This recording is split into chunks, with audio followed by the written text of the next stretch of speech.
Halo teman-teman, kembali lagi di Natal Investment.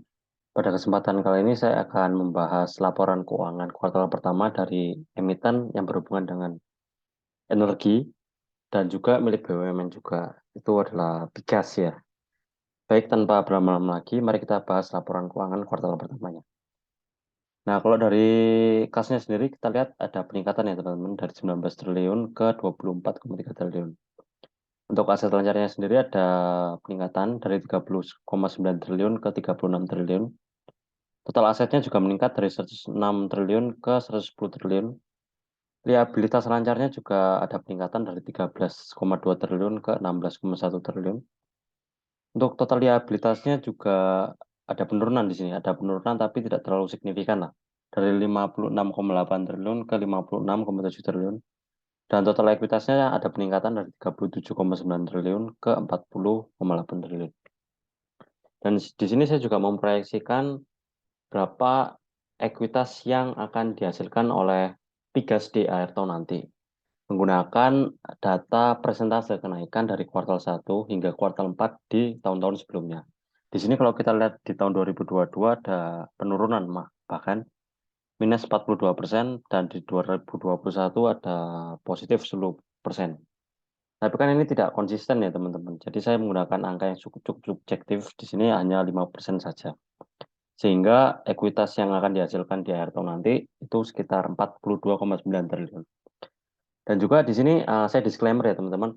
Saya sudah mengkalikannya dengan kurs rupiah karena di laporan keuangan Tiga sendiri itu menggunakan kurs dolar sehingga harus dikalikan ke kurs rupiah dulu supaya bisa mendapatkan nominal yang konsisten lah setiap tahunnya. Baik, kita masuk ke income statement-nya. Pendapatannya sendiri meningkat ya teman-teman dari 12,8 triliun ke 13,9 triliun. Tapi kalau misalnya kita lihat 4 tahun ke belakang, ini labanya stagnan. Di mana di tahun 2020 14,3 triliun, 2021 turun 10,6 triliun, dan sekarang itu di 13,9 triliun. Bisa dikatakan ini stagnan teman-teman, tidak adanya pertumbuhan yang signifikan. Bahkan secara CAGR aja minus 0,74. Gross profit-nya sendiri ada penurunan ya teman-teman. Dari 2,6 triliun ke 2,648 triliun. Nah, kalau misalnya ini kita lihat sendiri secara gross profit secara 4 tahun ke belakang itu bahkan minus minus 17%, di mana 2020 Pegas berhasil mencatatkan gross profit 4,6 triliun, sedangkan sekarang terkikis hampir setengahnya, yaitu 2,6 triliun. Lanjut ke operating income-nya. Di tahun 2022 2,4 triliun, turun teman-teman jadi 2,2 triliun, turun 7%-an. Net income-nya juga turun teman-teman dari 1,7 triliun ke 1,2 triliun, turun 24%. Tapi kalau kita lihat di sini secara operating income dan net income ini tidak minus seperti gross profit dan revenue-nya. Mungkin di sini manajemen bisa memaksimalkan, bisa mengefisiensi beban-beban yang ada, sehingga rasio marginnya itu tidak terkikis terlalu dalam, seperti itu.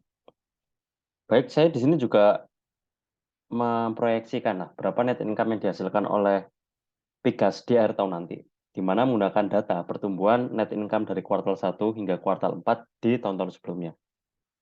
Ini di tahun 2022 ada persentase sebesar 175% dari kuartal 1 ke kuartal 4. Maaf, ini saya ganti dulu. Dari tahun 2020, 390%. Di sini saya menggunakan angka yang cukup konservatif, hanya 150% saja, sehingga didapatkan laba sebesar 3,2 triliun. Dan jika laba dari Piga sendiri disetahunkan menjadi 5,1 triliun. Baik, kita lanjut ke cash flow-nya. Cash flow-nya naik dan positif 14 triliun, dan ini agak linear ya dengan revenue-nya, di mana ini menandakan bahwa kas yang diterima dari Piga sendiri mayoritas berdasarkan dari penjualan ke pelanggan. Operationnya sendiri juga minus 3,6 triliun, plus maaf 3,6 triliun dari 2,7 triliun. Investasinya menurun ya dari minus 490 miliar ke minus 360 miliar. Dan pendanaannya juga menurun dari minus 4 triliun ke minus 900 miliar. Ya, which is good ya. Dimana kan kalau investasinya minus itu menandakan manajemen berusaha untuk melakukan ekspansi bisnis, mungkin dari membeli aset atau melakukan eksplorasi lagi. Di pendanaan minus ini berarti manajemen lebih banyak membayar utangnya daripada meminjam utang seperti itu. Kita masuk ke rasio-rasionya. Book value-nya sendiri 1.600 meningkat, PBV-nya sendiri di bawah 1 teman-teman, 0,87, 0,87. Revenue per share-nya 576, IPS-nya 53.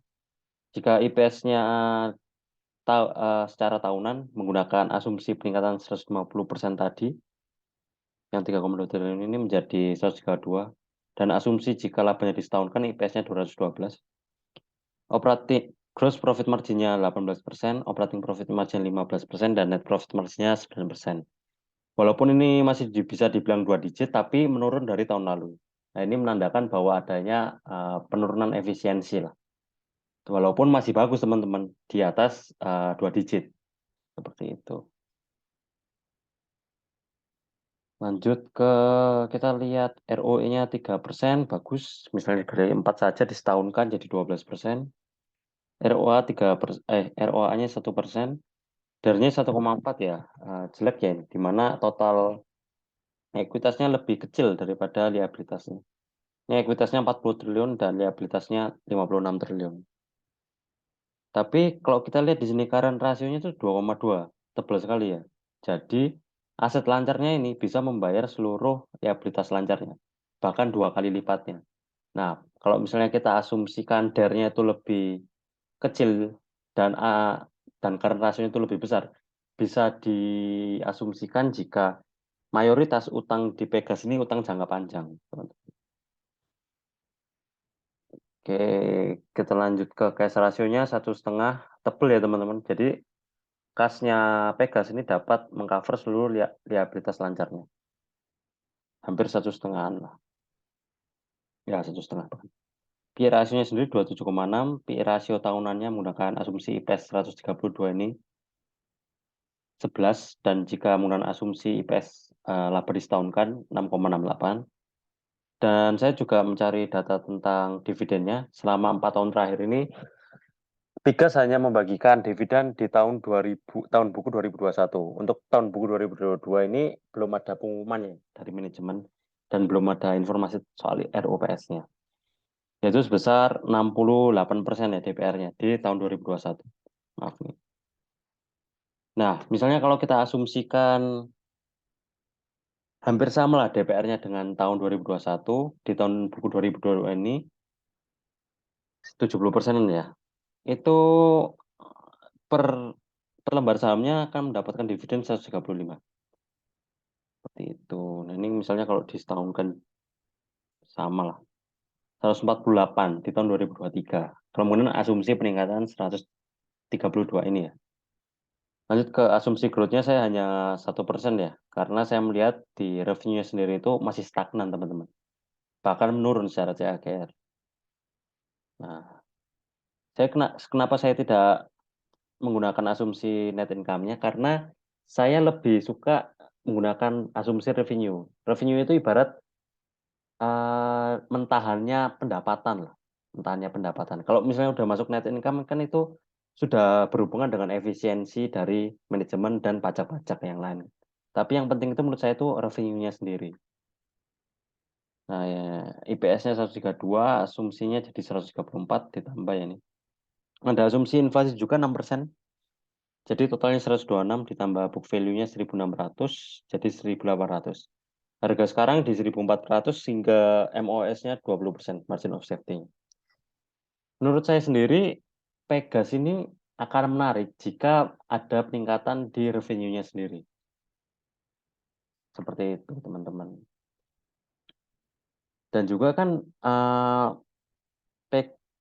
Pegas sendiri kan mempunyai usaha yang SPBU ya, Pertamina itu. Itu menguasai hampir pasar Indonesia. Sehingga menurut saya sendiri, Pegas dapat memaksimalkan keuntungannya jika jika dapat memaksimalkan pendapatan dari SPBU. Mungkin yang menjadi masalah di sini adalah biaya biaya angkutnya atau biaya logistiknya seperti itu. Mungkin itu bisa menjadi masukan ke manajemen untuk mengefisiensi biaya produksinya dan biaya logistiknya seperti itu sehingga marginnya tidak terlalu bisa mendapatkan pendapatan yang lebih maksimal. Dan kalau misalnya kita lihat di sini harga minyak dunia itu sudah turun jauh ya karena adanya ketidakpastian inflasi dan resesi global di mana harga minyak itu berbanding lurus lah dengan kondisi ekonomi atau inflasi terutama Amerika sendiri ya. Kalau misalnya inflasinya tinggi, biasanya harga minyaknya itu melemah atau turun. Oh maaf, berarti itu ada bukan berbanding lurus tapi berbanding terbalik. Kalau misalnya ekonomi kuat nih, ekonomi dari Amerika kuat, harga dolar kuat, biasanya harga minyak sendiri itu akan menguat atau akan lebih tinggi lah, lebih tinggi. Seperti itu. Ya, menurut saya kurang menarik ya secara segi bisnis ya, Pegas sendiri. Ya, seperti itu mungkin analisa dari Pegas. Jika teman-teman ada pertanyaan, kritik, dan saran, tulis saja di comment section. Dan jika ada emiten yang menurut teman-teman menarik, tulis saja di comment section. Nanti kalau sempat saya akan bahas. Oke, terima kasih. Jangan lupa like, comment, and subscribe, teman-teman.